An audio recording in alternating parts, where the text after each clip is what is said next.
Test 6, Section 1. You will hear a man called Ken talking on the phone to a friend called Liz about holiday accommodation. First, you have some time to look at questions 1 to 6.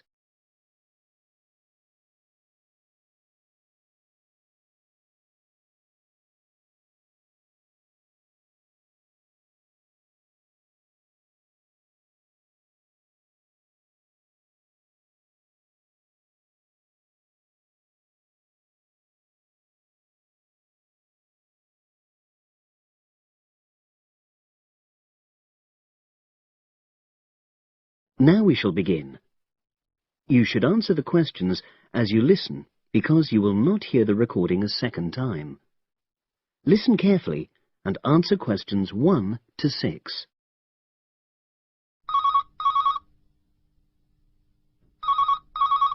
Hello?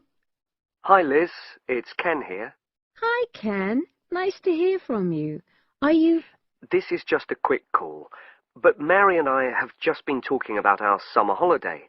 We haven't booked a place yet, and we've left it a bit late. We were just wondering if you know of any holiday rentals in your area. It's so nice there. Well, yes. I can think of 2 or 3 places that are very nice. What dates have you got in mind? The 10th of July to the 22nd of July. Oh, yes. That is quite soon, isn't it? Well, there's a place near here called Moonfleet. Is that MOONFLEET? That's right. It's quite a rural location, and it's next to the owner's house, but it's got fields all around it, so it's very pretty. Sounds okay. Can you tell me a bit more about it? Well, it's an annex to the owner's house, and it's an apartment with 2 bedrooms and an open-plan living area. Well, I like the sound of it. Is there anything we might not like about it? Well, it's quite a distance from the nearest shops, that's all. Okay. And, well, I'll tell Mary, but I don't think she'd mind that. Do you know how you book it? You have to book on the internet. There's a web address. It's www.summerhouses. One word? Yes, then .com. You'll be able to look at a photograph on that. Okay. And what about the others? Where are they? The second one I'm thinking of is called Kingfisher, and that's even more rural. It's a really beautiful location, in fact. It's by the river, and it's got nice views. It overlooks woodland on the other side. Is that an apartment? No, it's a 3-bedroomed house, and that's got a dining room as well as a separate living room and a kitchen. But I expect it's more expensive. You'll have to check the prices. It's probably a bit bigger than we need, but our nephew might be joining us. We're not sure yet. How do you book Kingfisher? You have to phone the owner directly. Shall I give you the number? I've got it here in my phone book. It's 01752 669 218. Right. Before you hear the rest of the conversation, you have some time to look at questions 7 to 10.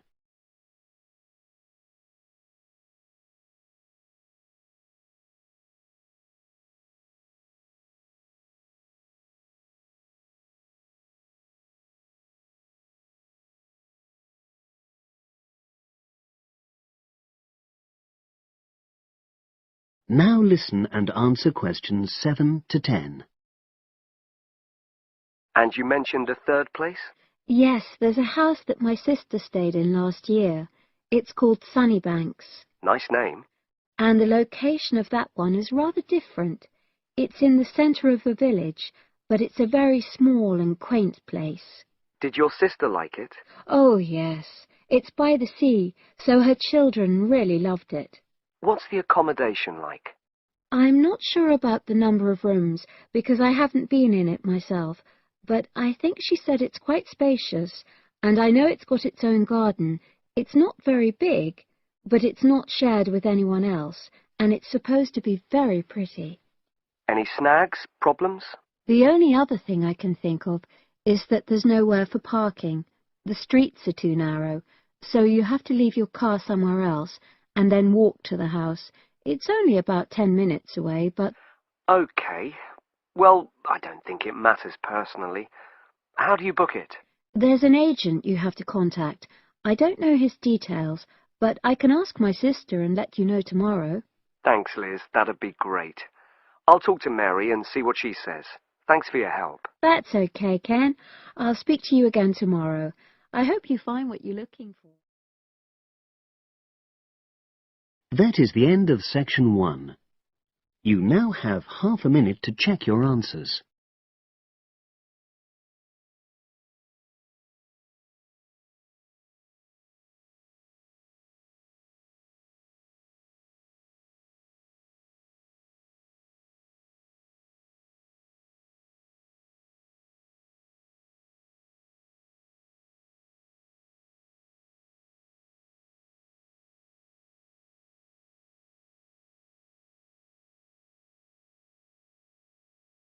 Now turn to section 2. Test 6, section 2. You will hear part of a radio program about do-it-yourself house painting. First, you have some time to look at questions 11 to 14.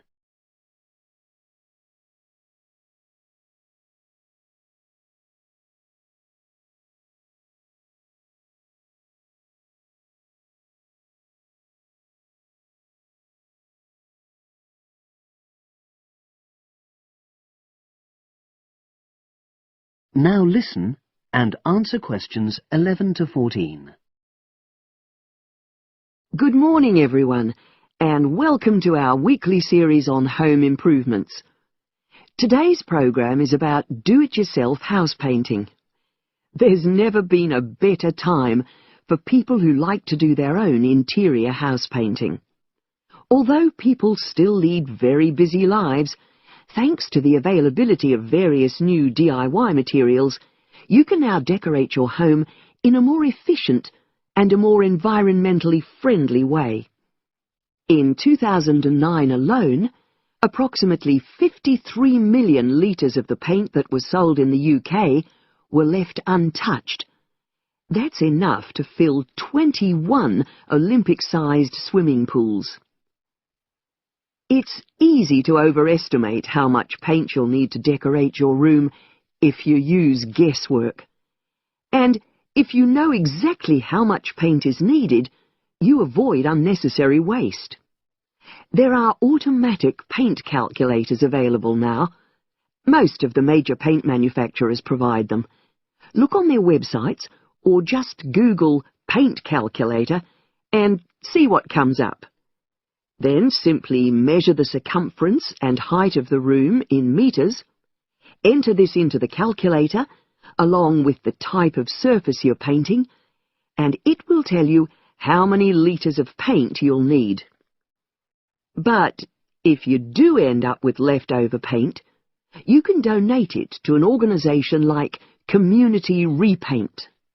They will take the paint from you and redistribute it to local charities and voluntary organisations, so it goes to a good home. You can find more information about Community Repaint on communityrepaint, all one word, .org.uk. Now you have some time to look at questions 15 to 20.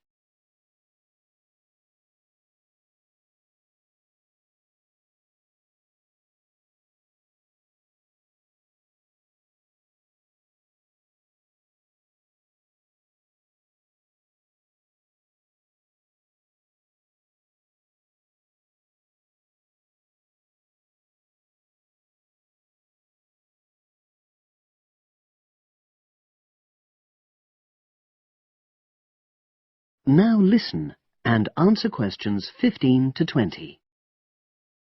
Another way of avoiding paint wastage is to check you're completely happy with your colour choice before starting to paint. For example, you can get a small sample of the colour you're thinking of using, then paint a board and move it around the room, so you can see how it looks against your furnishings and in different lights. Also, it's always better to buy high-quality paints, because you get what you pay for.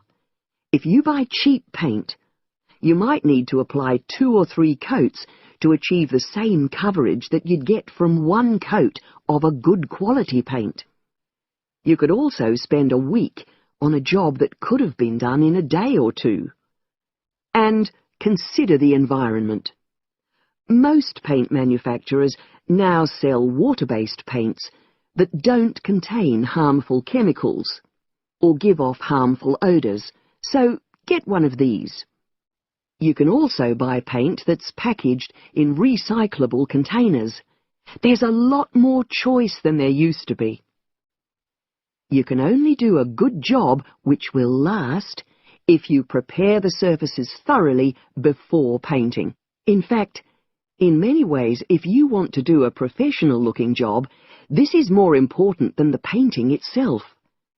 If there are any cracks or patches of loose plaster, painting over them won't solve the problem. Take the plaster out and fill the holes, allowing enough time for the new plaster to dry. And you won't get a smooth finish if the walls are dusty or greasy. So washing with water isn't enough. Use a solution of decorator's soap and rinse well with warm water afterwards. When you're ready to paint, we suggest you use a medium pile roller for walls and ceilings. A lot of people tend to use short pile rollers, but these give a patchy finish, and that wastes paint and time. Similarly, long pile rollers can create a thick textured effect, which looks messy. The same goes for brushes. The stronger the bristles, the easier they are to wash and reuse. And as you've chosen a water-based paint, clean your brushes with cold water, because it's more energy efficient that way. As you're decorating, keep transferring small amounts of paint into a tray and keep topping it up when you need to. This reduces the chance of it being contaminated by dust and pieces of dirt. And finally, water-based paint doesn't have a lingering smell, so that's not an issue anymore. But it's airflow rather than heat that helps the paint dry quicker. So, to help finish the job in the quickest time, leave your doors and windows open. The faster the paint is dry, and the job finished, the quicker you can start enjoying your room. In tomorrow's program, I'll be giving some advice on... That is the end of section 2. You now have half a minute to check your answers.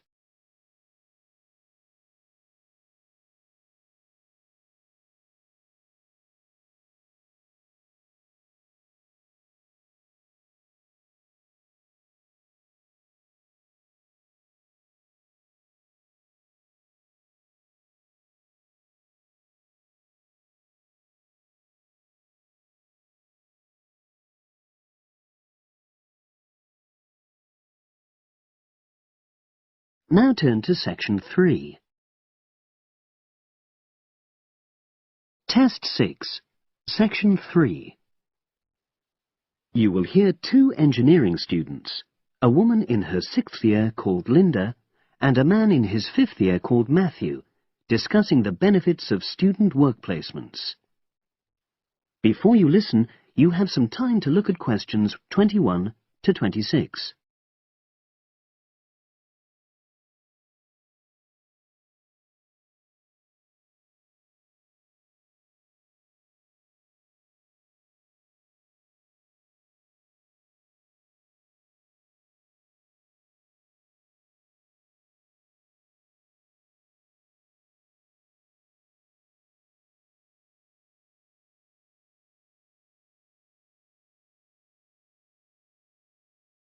Now listen and answer questions 21 to 26.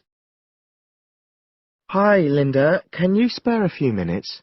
Hello, Matthew. No problem. I just wanted to talk to you about temporary work placements. I've Never really thought there was a good reason for doing one. I've got some savings, so I don't really need the money at the moment.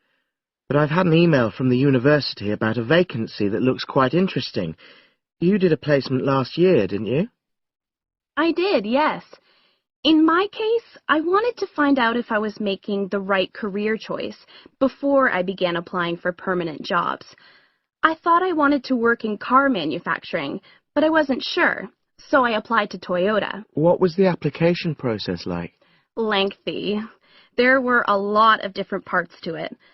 The dullest one was a psychometric test. You know, when you have to answer loads of questions about yourself. And you're trying to guess what's the best thing to say. Yes.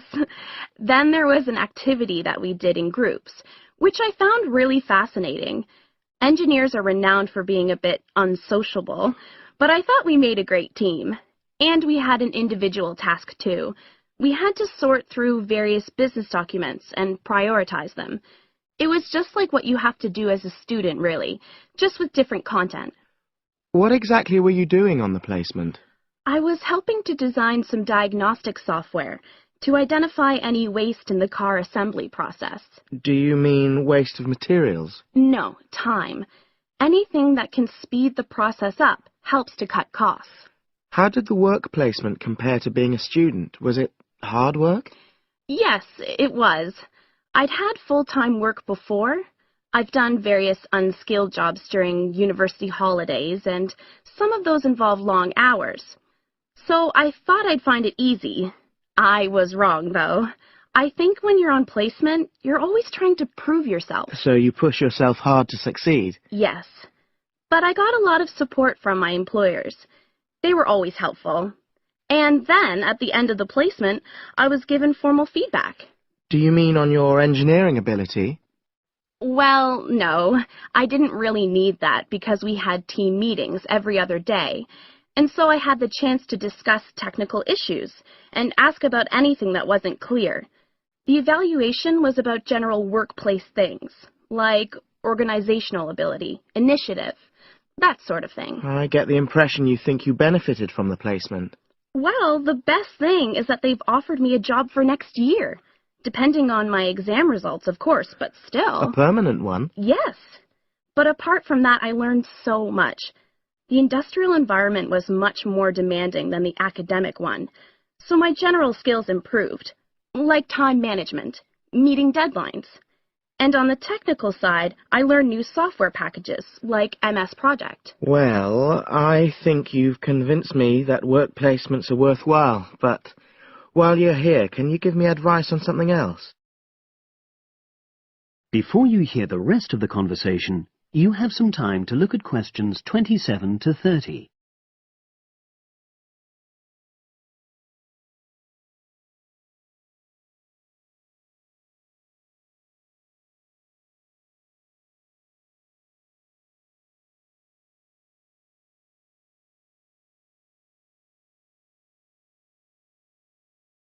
Now listen and answer questions 27 to 30. I'm about to make a start on the engineering materials module, and I've got a book list here. Can you have a quick look and tell me what you would recommend? That's if you can remember. Let's see. I do remember some of them. Yes, this one, The Science of Materials. I found the subject quite hard generally, but this book is very accessible, so it suited me. It doesn't cover everything, though. What about this one, then? Materials engineering. Oh, yes. I do remember that. But it's a bit out of date now, isn't it? Unless it's a new edition. I don't think so. But what I liked about it were the pictures. They really helped to understand the descriptions. It's useful just from that point of view. Let's see. What else? Oh, yes. That one there. Engineering Basics. I think out of all these, that's got the widest coverage. But I've looked at the contents page, and it hardly mentions nanotechnology. Yes, you're right. The evolution of materials does, though. It's a recent publication, so it covers all the latest developments. It's a bit thin on the 1960s, though, and that decade was quite important. Well, it sounds as if they all complement each other in some ways. I don't suppose you can lend me... That is the end of section 3. You now have half a minute to check your answers.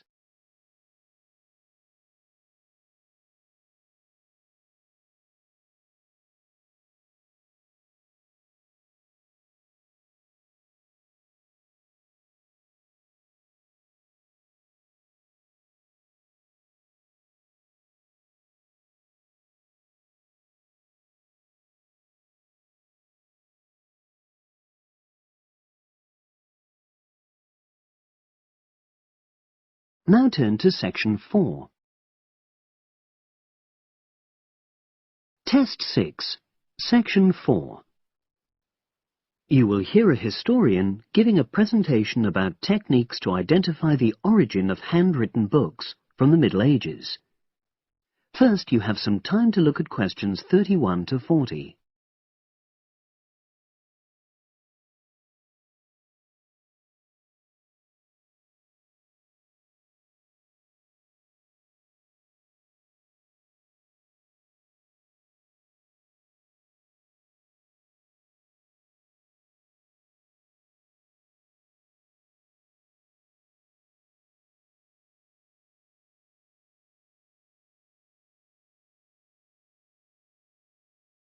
Now listen and answer questions 31 to 40.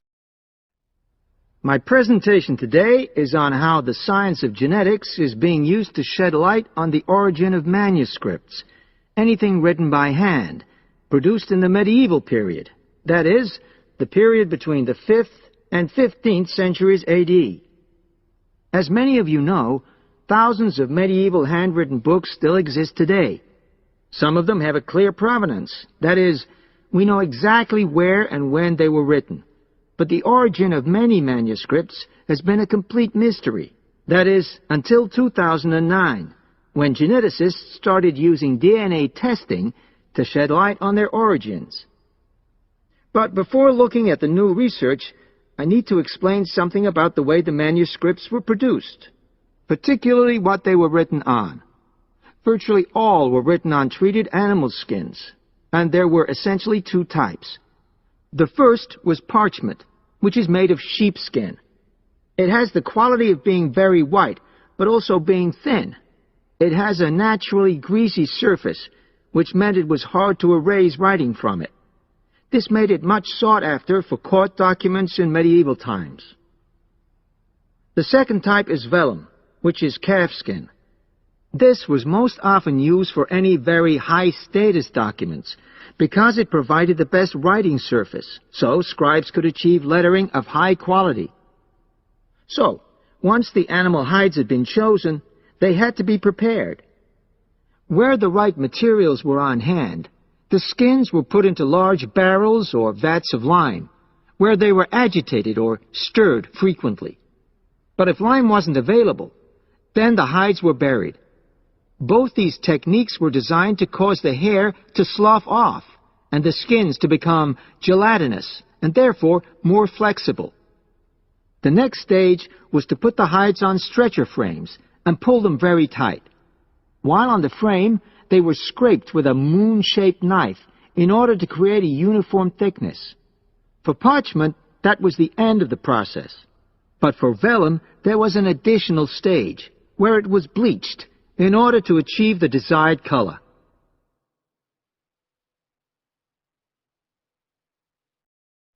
So, what does all this preparation mean for the quest to identify the origins of mystery manuscripts?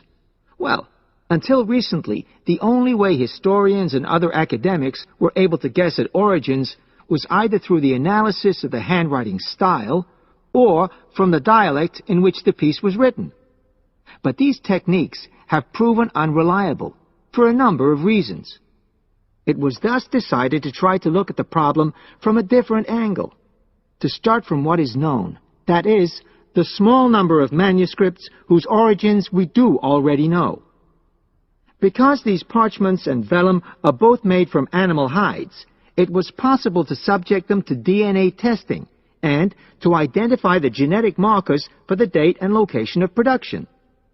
From this was created what is known as a baseline. The next stage was to test the mystery manuscripts finding their DNA characteristics, and then making comparisons between the known and the mystery scripts. Genetic similarities and differences enabled the scientists to gain more information about the origins of the many manuscripts we had known virtually nothing about up to that point. Now you might ask, what are the potential uses of this new information? Well, obviously, it can shed light on the origin of individual books and manuscripts. But that's not all. It can also shed light on the evolution of the whole of the manuscript production industry in medieval times. And because that was such a thriving business, involving very large-scale movements right across the globe, the new data in turn help historians establish which trade routes were in operation during the whole millennium. Now, if anyone has any questions... That is the end of section 4. You now have half a minute to check your answers.